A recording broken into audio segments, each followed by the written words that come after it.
David Steinberg, whose observations on the contemporary scene have made him one of America's most popular and enduring comedians. He is an accomplished television and film director. Welcome, David, and thanks for your kindness to us the past year. You gave us a terrific show, Academy Award night with Bonnie Hunt and with Gene Siskel. That was fun. And we look forward to that again this year. Now, let me ask you here about this program with Paul Reiser and Holly Hunt. Helen Hunt. Helen Hunt that you direct. You got a character in here, Murray the dog. And in a recent episode, Murray did something that I've never seen on television before. Well, it's interesting that you would bring that up. You know, yesterday, I was watching the CBS Sunday morning show. Yes. I like John Leonard, the critic. I think he's terrific, you know. And Jerry Stiller and Ann Mira were on.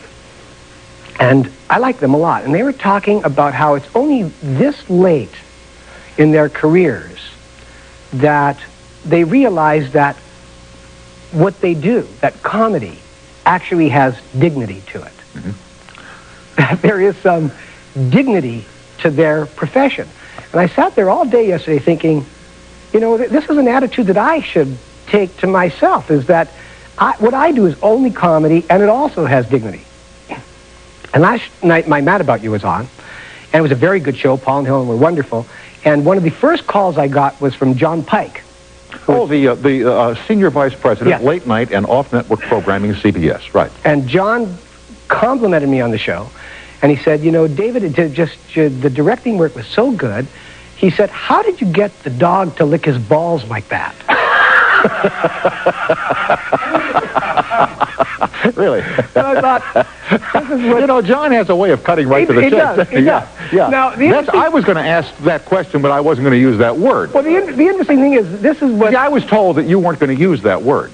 What use the... Oh, that, your balls. The dog was going to lick himself. Yeah, lick himself. Yeah, I should have used... But basically, if the head of CBS could use the word with me on the telephone, wouldn't it be hypocritical at 12:30 at night for me to alter that word for Jerry Falwell? Yes, it would. Yeah. Yes, it would. It would. So it was a very reasonable question from John. Yes, it was. But it did destroy the dignity cloud that I was in all day. But we're all dying to hear the answer. The answer to how did I get the dog to do that? Yes. You know, as I told you beforehand, I was golfing one day with a companion, and on the 8th fairway, there was a dog doing that to himself. And Mike said, gee, I wish I could do that. I said, pet him real nice. Maybe he'll let you. Well, It's a theme show. I actually saw the dog doing it. And so I said to the trainer, that he could do it on cue. And the trainer said, well, that wouldn't be too difficult. And I said, well, okay, then here's what I want you to do with the dog. Anyway, what they do is they put peanut butter on the dog. I think that's what they do. So I said, wait, I don't want him to chew them off. I just want a little bit of a lick and then move on.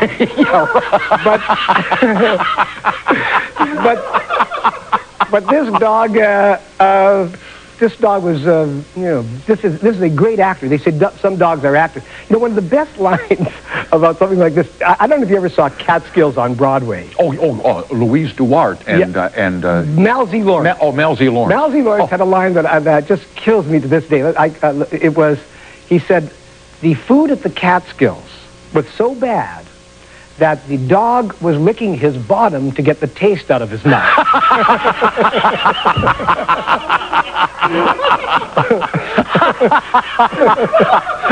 Oh, shit. We're out of control here. Well, this is... anyway, I don't want to dwell on this. No, nor do I. Nor do I. But as a director, it is one of the differences between me and Truffaut, is that I will take the time to ask a trainer, could we get the dog to do that? Yeah.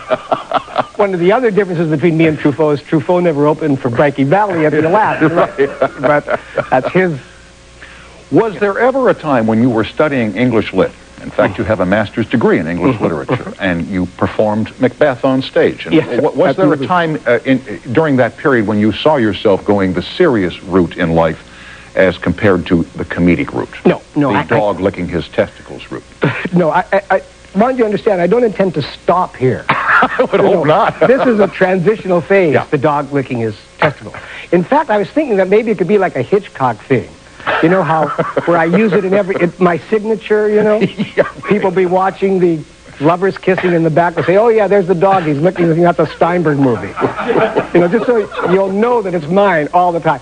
No, I could never be serious because I'm so susceptible to criticism that I couldn't take it. I mean, Macbeth, which was the first thing that I attempted to do in the theater when I was 19 years old, I thought I was ready to tackle the role of Macbeth.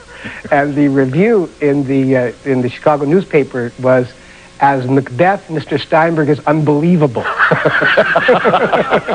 Which you could take any way you wanted to. You can, but believe me, you know, it went on from there. When you go to dinner at somebody's house and it's really a disaster, you just say, you know, this is incredible. Yeah, right. That's what this is. Unbelievable. Yeah, I've never tasted anything like this. I may have to go outside and get the taste out of it, but right.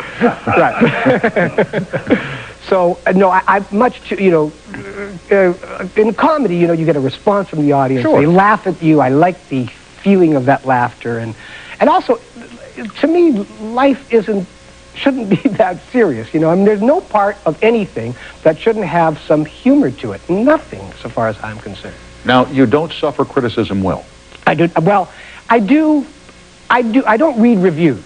But wasn't there a fellow up in San Francisco that doubled you, a fellow named John Wasserman, who used to... Well, let me tell you about John Wasserman. John Wasserman, when I started out in 1971, gave me one of the great reviews of my career. He said, David Steinberg is a cross between Woody Allen, Lenny Bruce, and Madame Curie. It was incredible. Heady wine, okay. Oh, it was just a great review.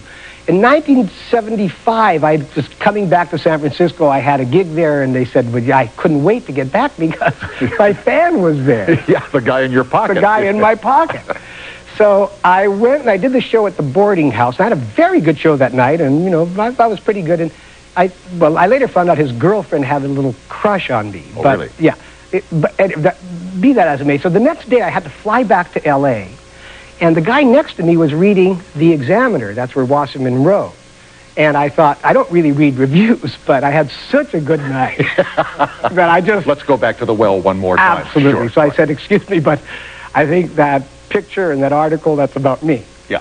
I said, can I take a look at it? And I looked, and the headline said, David Steinberg, me, exclamation point. And that was like, he talked about this, he went on about his ego, and I mean, it was all about how I talked about myself all night. So he took you apart. Well, I'm thinking, talk about myself. What, should I talk about him on stage? I'm a stand-up comedian. Yeah. What else am I going to do? So basically, I never went back to San Francisco for a few years after that, and I was working here at Warner Brothers about 7 or 8 years later, and I was coming back on a very hard day off the set. I think I was directing Designing Women at the time. It was hot and muggy. And I turned on the radio, and an announcement came over the radio, and someone said, you know, San Francisco is mourning the sudden death of John Wasserman. And I put my hand on the wheel and went, zippity-doo-dah, zippity-day. This involuntary smile came back. The dark side of David Steinberg. Well, you know, tit for tat, as they say. We are with David Steinberg. The toll-free is up and running at 800-952-2788. We'll be right back with David and you on the toll-free and more stories of Hollywood after these messages.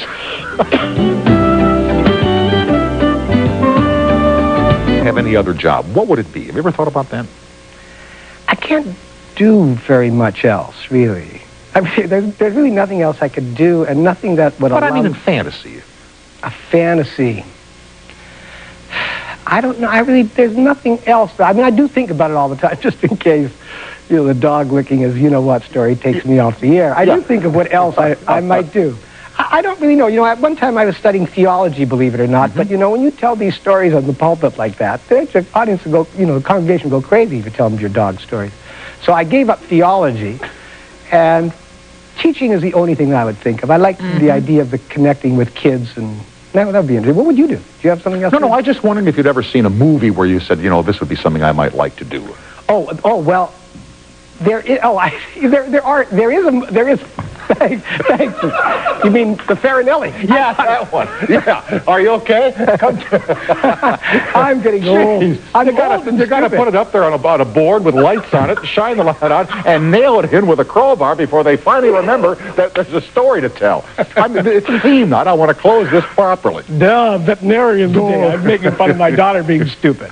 So, yes, I did. Okay. Let me rewind the tape. I did. No, I did. Have you ever fantasized about it? Yeah. Well, look, I've been seeing all these movies. You know, you belong to the Academy, you get these movies on cassette and all that. So I saw Nixon. I've seen everything that's out there, and there was a movie on The Little Dish. We've talked about The Little Dish. Yes, we have. It was last year's movie. It's called Farinelli. Now, do you know anything about this movie? No, I don't. Well, it is the most beautiful movie. It won the Academy Award last year. Yes, it did. For, I think, sets and wardrobe. I mean, it is a breathtaking movie. Okay. But its theme is what interested me.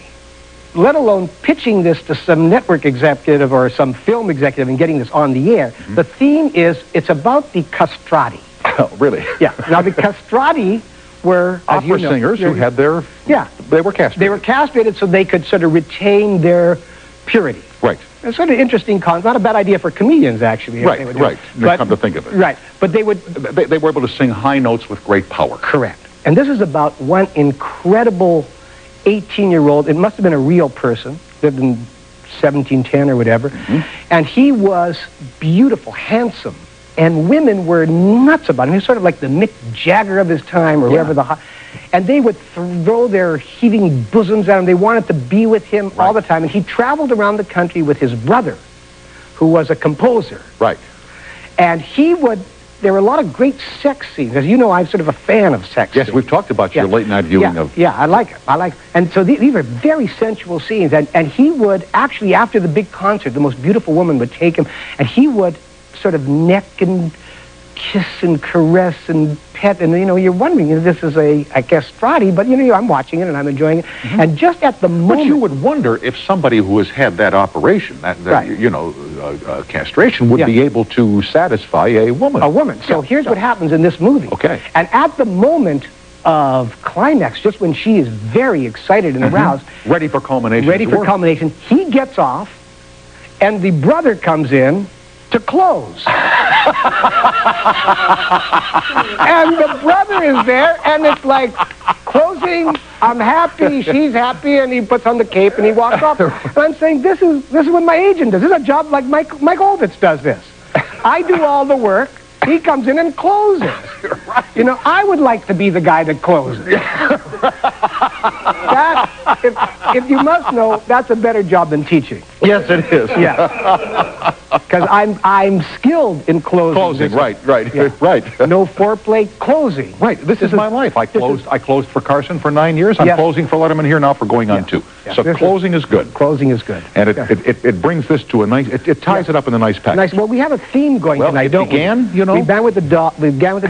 Right. As I was driving here, I was thinking, Norman Fell... I was once in the steam bath at the Century City gym, and Norman Fell I couldn't think of the comedian's name as I was driving here. He was on F Troop. Is that the name of the show? I have no idea. Yeah. But anyway, it was back there closing with Farinelli. Anyway, it was a comedian, and Norman Fell was in the room, just to make this theme complete. Yes. And he said, Jackie, do you want to see Jackie do some impressions? And I said, no, I don't want to see any impressions. It's the steam bath. I just want to get a steam and go out. He said, no, it's very unique.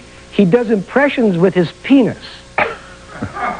And I said, what do you mean he does impressions with his penis? And this guy Jackie did impressions with his penis. He took his penis and he would do Jimmy. His Cagney was very good, actually. His Robert Mitchum, I didn't buy at all. It left me cold. But the Cagney, you would believe. Honest to God. Honestly, I'm telling you, Norman Fell is watching this. He'll tell me the name of the guy. Okay, I'll tell you what. We'll pick it up here with Bonnie Hunt and Gene Sisco Academy Award night, okay? I'll get the guy's name and we'll book him for his Cagney. Okay, all right. Happy New Year, my friend. Thank you, Tom. Thanks for letting Happy up anniversary. Our night. Thank you, sir. I so enjoyed being with you. See you soon. Okay. David Steinberg. Next, your calls on the toll-free at 800-952-2788 and other interesting moments as they've happened through the year. We'll be right back.